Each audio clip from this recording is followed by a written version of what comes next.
Eu cresci com alguma coisa dentro de mim, no sangue, no coração, na cabeça, que tem alguma coisa a ver com motor, com barulho, com um volante e 4 rodas, enfim. Ainda no kart, Ayrton Senna ganhou quase todos os campeonatos que disputou. Na Fórmula 3 britânica, também foi campeão. Até que em 1984, aos 24 anos, ele finalmente chegou ao topo do automobilismo, a Fórmula 1. Eu acho que Deus está me dando um presente que eu vim esperando há muito tempo. Que há muito tempo eu tenho e está sendo realidade hoje. Começava ali uma década de 41 vitórias, com uma lista de feitos inacreditáveis. O primeiro título veio em 1988, no Japão. Ayrton Senna do Brasil! A vitória de Senna! Uma corrida fantástica! Um título impressionante porque ele veio de 16º colocado. 2 anos depois, mesmo com uma batida no rival Alain Prost logo depois da largada, Senna sagrou-se bicampeão. Aí a batida dos dois e aí se seguir a prova é final de campeonato. Senna das costas para Prost, das costas para Prost. Se o juiz determinar a sequência da prova, o campeonato terminou e Ayrton Senna é campeão de 1990. E no ano seguinte, veio o Tri. Tricampeão mundial e quanto tem pela frente? 31 anos de idade, 33 vitórias, 3 títulos mundiais, quebrando recorde atrás de recorde. Nas pistas, Ayrton Senna era competitivo. Não havia problema que o impedisse de ganhar. Ayrton Senna do Brasil! De ponta a ponta ele vence em Interlagos! Uma grande vitória de Senna! Foi uma corrida fantástica para mim, memorável. É um dia que vai ficar na minha memória por toda a minha vida, com certeza. E o meu problema passou a ser o câmbio. De repente, eu perdi totalmente a quarta, faltando 20 voltas para o final. E aí foi quase o fim para mim, porque eu, para mudar as marchas sem poder passar pela quarta, eu tinha que fazer um esforço tremendo no braço. Mas foi o lado humano que o fez entrar para a lista dos grandes ídolos brasileiros. Tem o Ayrton e tem o Beco. E o Beco não vive na Europa, ele vive no Brasil. E o Ayrton vive na Europa.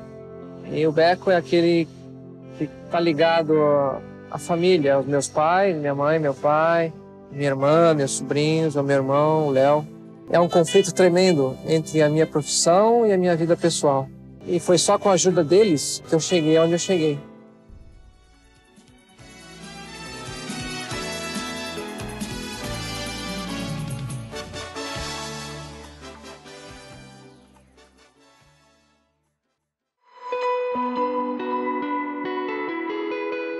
Da redação do G1, eu sou Natuzaneri e o assunto hoje é Ayrton Senna.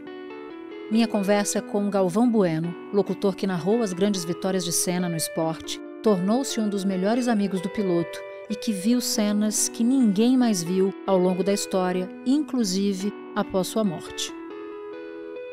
Quarta-feira, 1º de maio de 2024, 30 anos da morte de Ayrton Senna. Galvão, meu amigo querido, obrigada por ter topado conversar com a gente. Hoje é um dia triste para muita gente, para você em particular. Eu queria voltar nesse dia, em 1994, enquanto você fazia a narração mais triste da sua história, eu suponho. Leva a gente para lá, Galvão, por favor, para esse momento. Traz memórias muito sofridas, né? Muito dolorosas.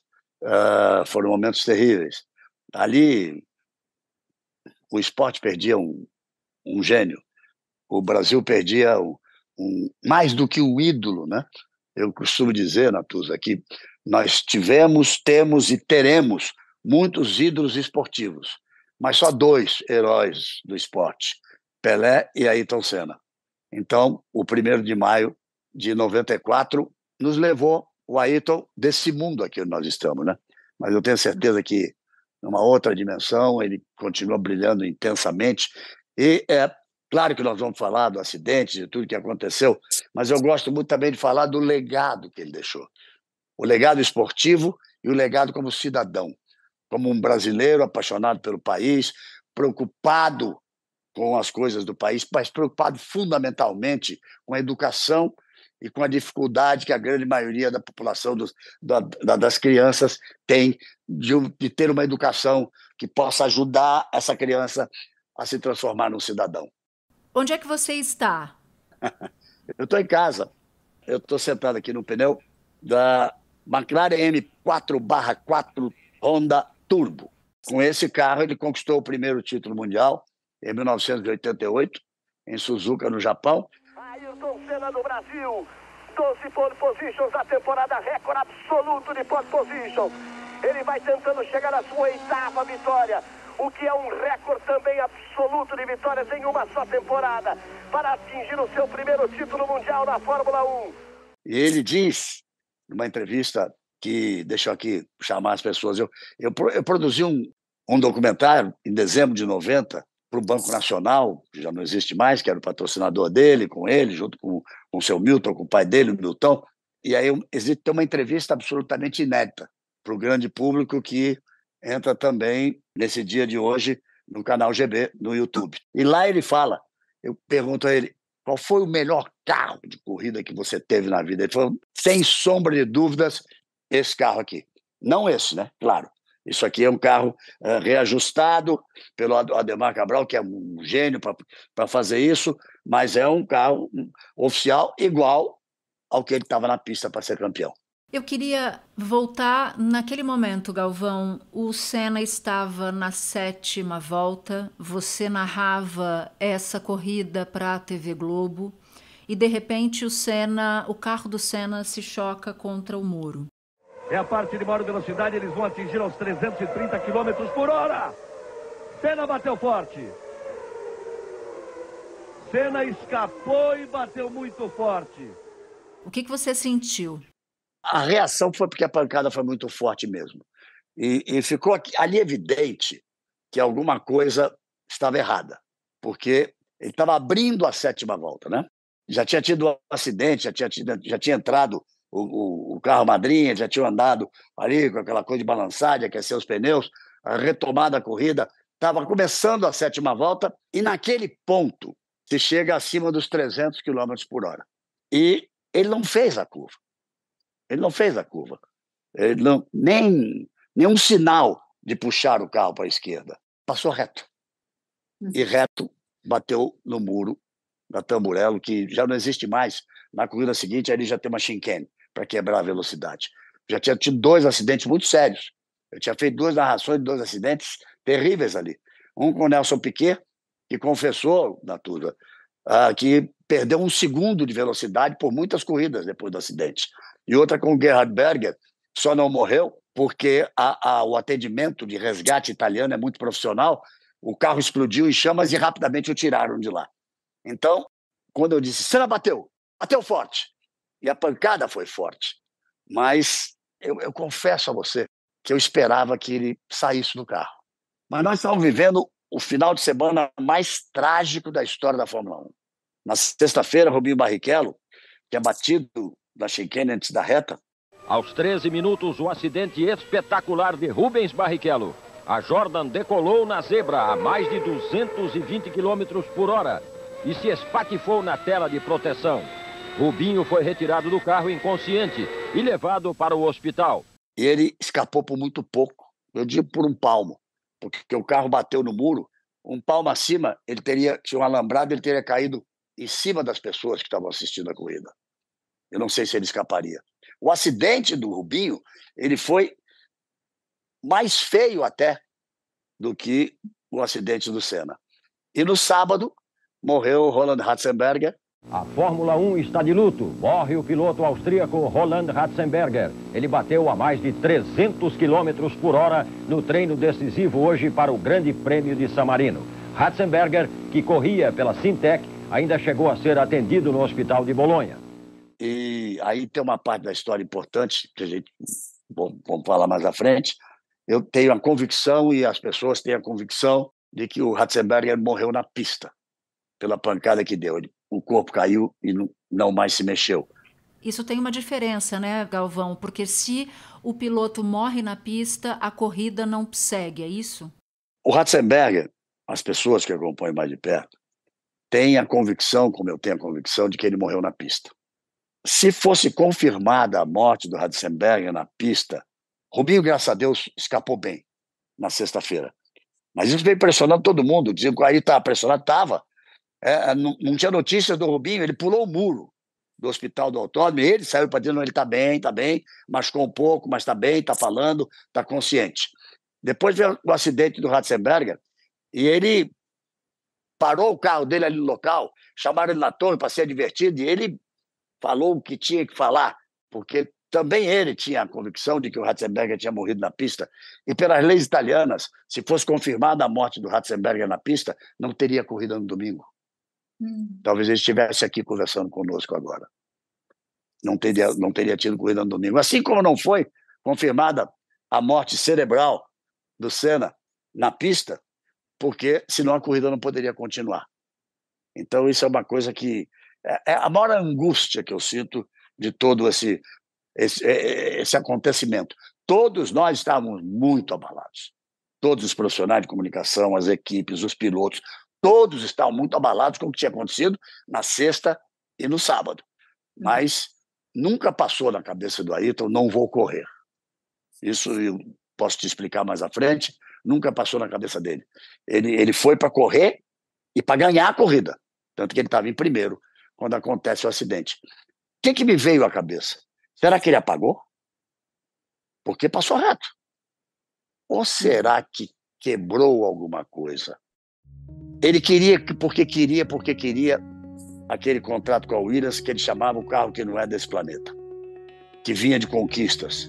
Ele tinha sido campeão do mundo em 88, em 90 e 91. Eu, pessoalmente com ele, insisti muito para que ele fosse para a Ferrari, desenvolvesse um trabalho na Ferrari como o Schumacher fez depois.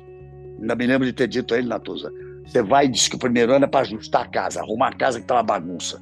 O segundo ano é para conseguir uma vitória. O terceiro ano é para ser campeão. E disse, se der certo, aí falei em italiano para ele, diventa Dio, você vira Deus. Com a paixão dos italianos pelo automobilismo e pela Ferrari. Mas ele me respondeu, não, já 2 anos não ganho.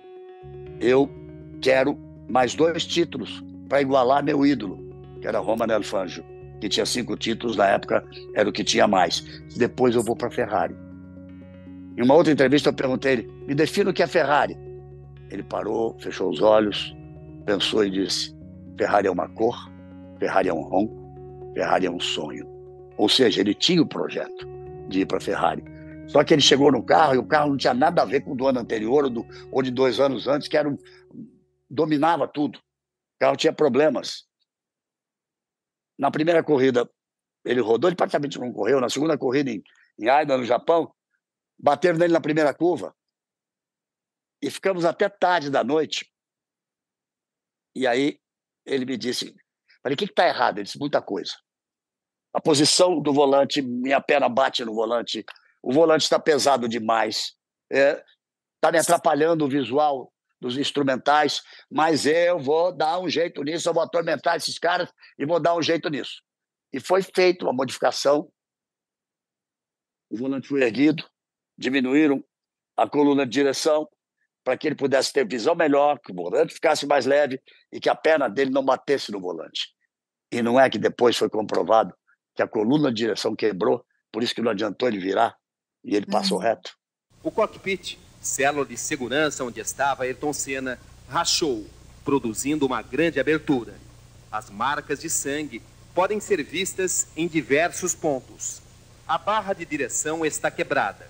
Exames sofisticados vão mostrar o que aconteceu antes e o que aconteceu depois do impacto.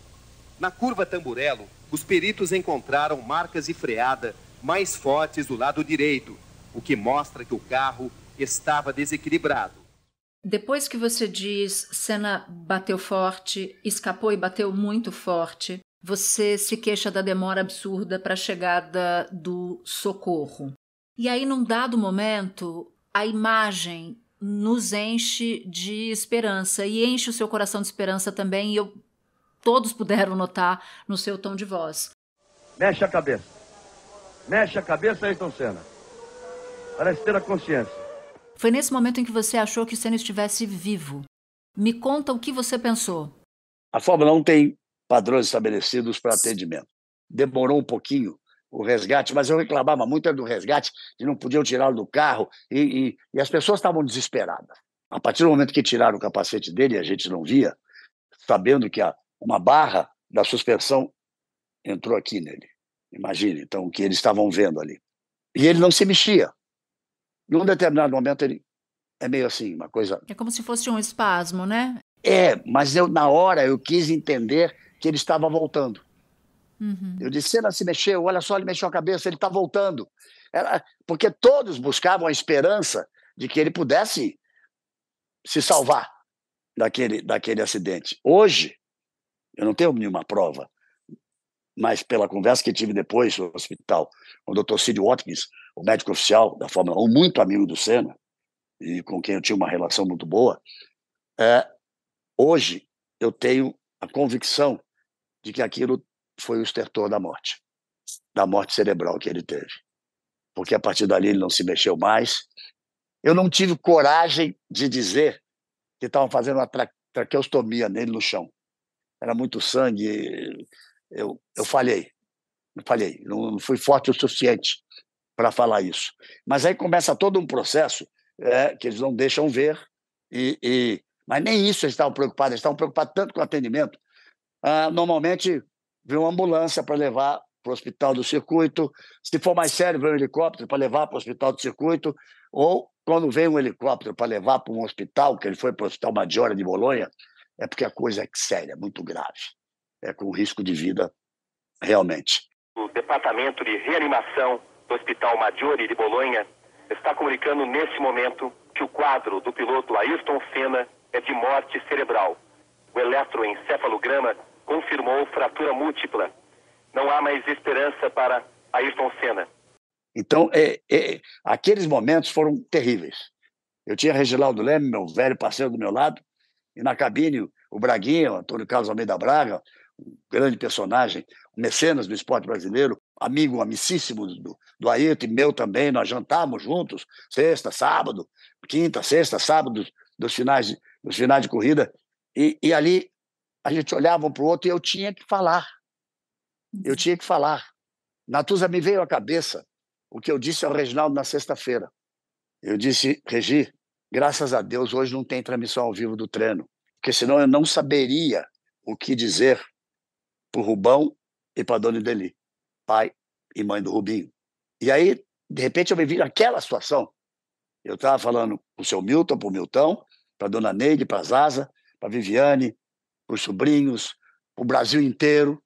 Imaginar o domingo sem o Ayrton Senna foi muito difícil logo depois. Muito da Fórmula 1 morreu com o Ayrton Senna. Tanto que logo no ano seguinte, ou nos 2 anos seguintes, isso era perceptível nos números da Fórmula 1 de audiência. Foi muito difícil, muito pesado. Espera um pouquinho que eu já volto para continuar minha conversa com o Galvão. E aí vem um segundo momento, que é quando você recebe, imagino que primeiro do que quase todo mundo, a notícia de que o Senna estava morto. Como é que foi essa notícia? Deixa eu seguir um pedacinho na transmissão. Eu disse ao Braguinha, se vira, arruma um helicóptero para a gente ir para o hospital, porque o trânsito depois de uma corrida lá é terrível. Ele saiu para ver isso. No mínimo 2 vezes, eu acho que foram 3 vezes, eu pedi ao Reginaldo, Regi, segura um pouco a transmissão que eu vou lá fora respirar, porque eu não estou me sentindo bem.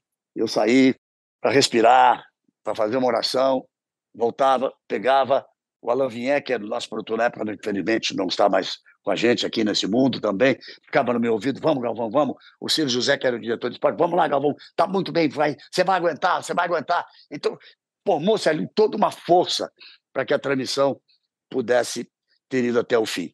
Mas eu volto a dizer, Se a morte do Ratzenberger fosse confirmada na pista no sábado, não teria tido corrida no domingo e Senna estaria aqui conosco.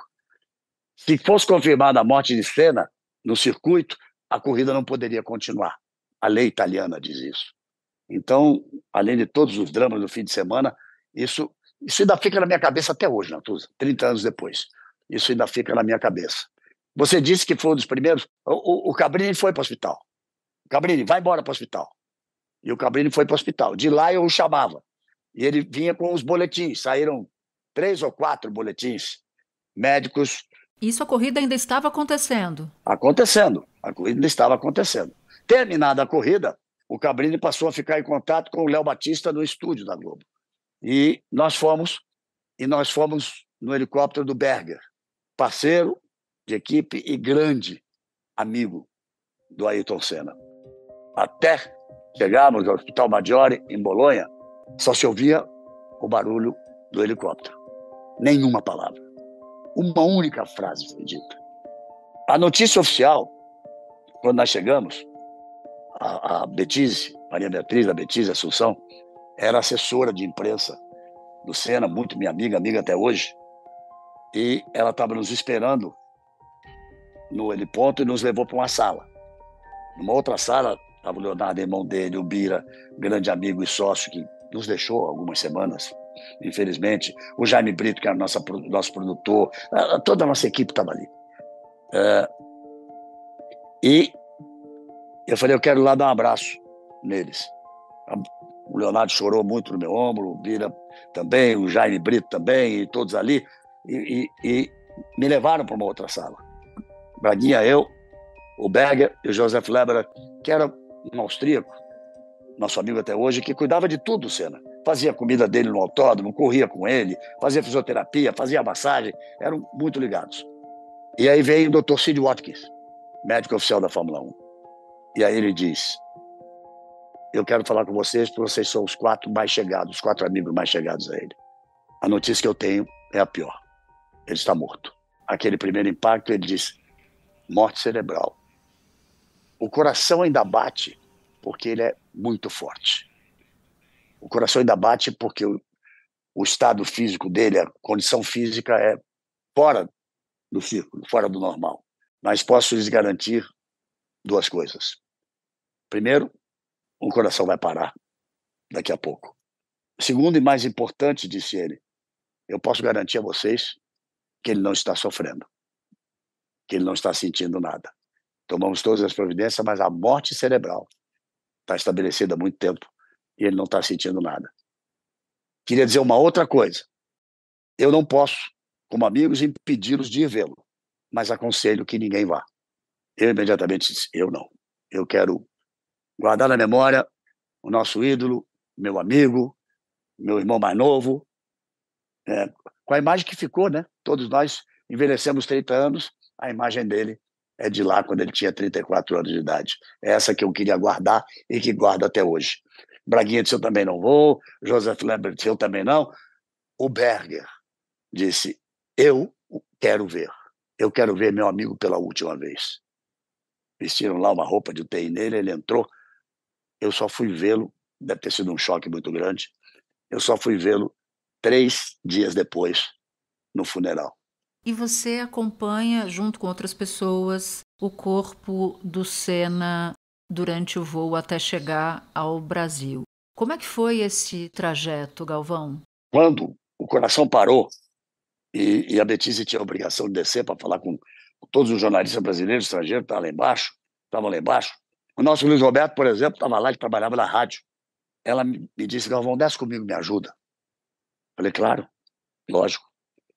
Depois, eu não consegui fazer o Fantástico no domingo. Fui dispensado. Pedro Bial veio da Inglaterra para lá, Reginaldo Leme, Cabrini e Bial fizeram. Na segunda-feira, o Busoni, que era o segundo do Boni, o diretor de programação, me telefona.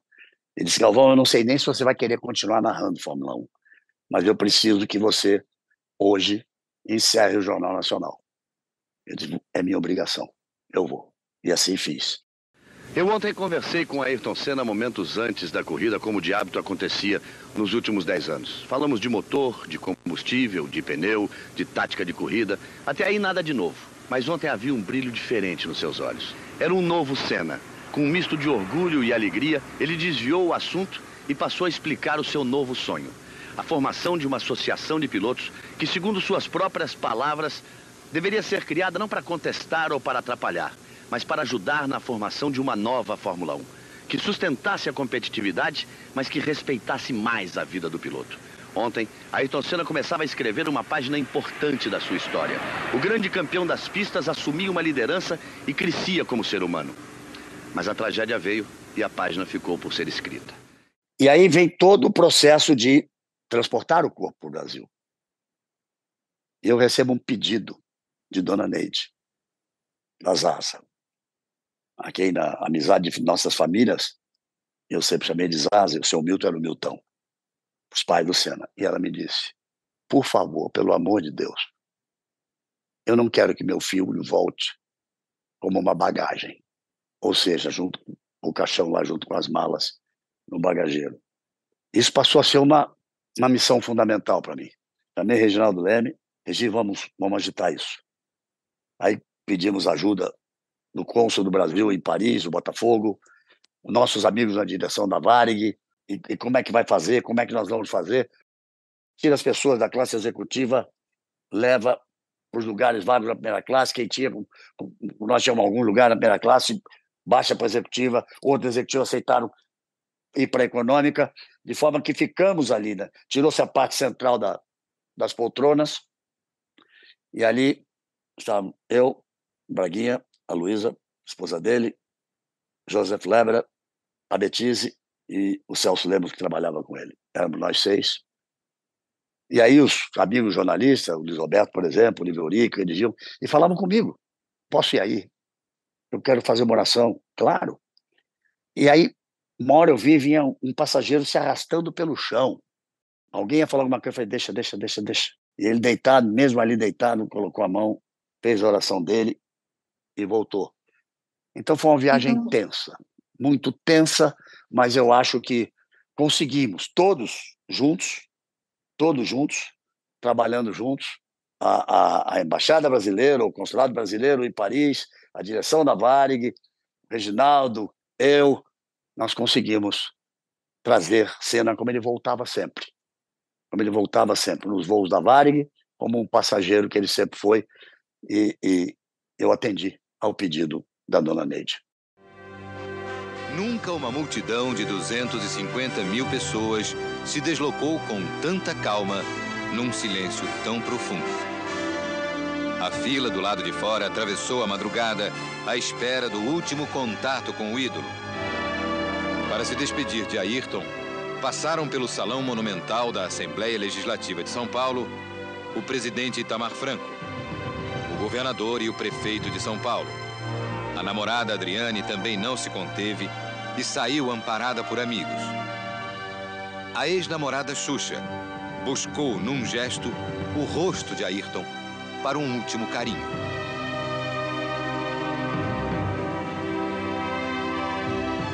Depois que as portas se fecharam, o pai, seu Milton, e a mãe, Dona Neide, pareceram rezar por alguns instantes. Galvão, para finalizar, o que essa tragédia mudou na Fórmula 1? Mudou muita coisa. Olha, tem algumas coisas que eu faço questão de falar, Natuza. O Senna, junto com outros, mas principalmente o Lauda, o Berger, eles estavam já num processo porque os carros estavam muito inseguros. Eu não sei para quem se lembra, o corpo do piloto ficava praticamente todo para fora, muito exposto. E velocidade, em suma, os carros estavam inseguros realmente. Daí esses acidentes, quase fatal com o Rubinho, fatal com o Ratzenberger, fatal com o Senna. No domingo, tem a parte social ali, né, no paddock, chama-se os motorhomes. Na época era só um ônibus, um todo assim, umas mesas. Hoje parecem palácio. E tem os caminhões onde ficam os carros, equipamentos, etc. Eu fui para lá para falar com o Ayrton. Ele estava conversando com o Berger e com o Lauda. me fez um sinal. Eu entendi e saí. Depois perguntei a ele o que era a conversa. Nós vamos pegar muito pesado. Nós estamos lutando para mudar e aumentar a segurança dos carros. Duas coisas eu tenho que falar. Eu não sei de onde as pessoas tiram certas coisas, né? Ele sabia que ia morrer, por isso ele ia ali em pé, atrás do aerofólio, ou ele saiu do carro, que ele nunca saía do carro. É lógico que ele estava perturbado, como todos estavam perturbados. O nosso jantar, no sábado, ele saiu mais cedo do circuito. Eu saí depois, e quando eu ia saindo, a Betise me chamou e disse: Frank Williams, o dono da Williams, quer falar com você. Eu fui lá, ele perguntou se eu ia jantar com ele, eu disse que sim. Quem ia jantar, eu disse quem era, ele falou: ótimo. Mas eu quero te fazer mais uma pergunta. Eu disse: pode dizer, Mr. Williams, você acha que ele vem correr amanhã? Ele disse: Mr. Williams, se o senhor me perguntar isso, me mostra, infelizmente, que o senhor não conhece bem o piloto que contratou. Ele vem e vai ganhar a corrida. Ele me fez o último pedido, então depois do jantar, peça a ele que vá ao meu quarto conversar comigo. Nós fomos no jantar, eu dei o recado a ele, quando nós chegamos no hotel de volta, nós ficamos por lá mais um pouco, ele: bom, vou dormir que amanhã tem corrida, né? Aí eu falei: não esquece que o Frank quer falar com você. Ele disse: vou passar lá. O que eles conversaram, eu não sei. Aí eu quero ir pro domingo, porque me revolta muito as pessoas chegam a conclusões, não sei de onde. Primeiro, que ele não queria correr. Não existiu. Segundo, que ele sabia que ia morrer. Quem é que pode afirmar uma coisa dessa? Ele ia correr e ele queria ganhar a corrida. Como todo piloto, Ayrton Senna sempre cumpria um ritual de concentração antes da corrida. Hoje, Ayrton ficou mais tempo do que de costume contemplando o carro. Mãos espalmadas sobre o aerofólio, fisionomia grave. Foram 5 longos minutos em que Ayrton parecia infinitamente sozinho. Ele veste o capuz pela última vez, ele põe o capacete pela última vez. Olha de novo para o carro, não mexe um músculo. Sai dos boxes para entrar na história do esporte. Então vai aqui, Natuza, uma coisa que só eu vi.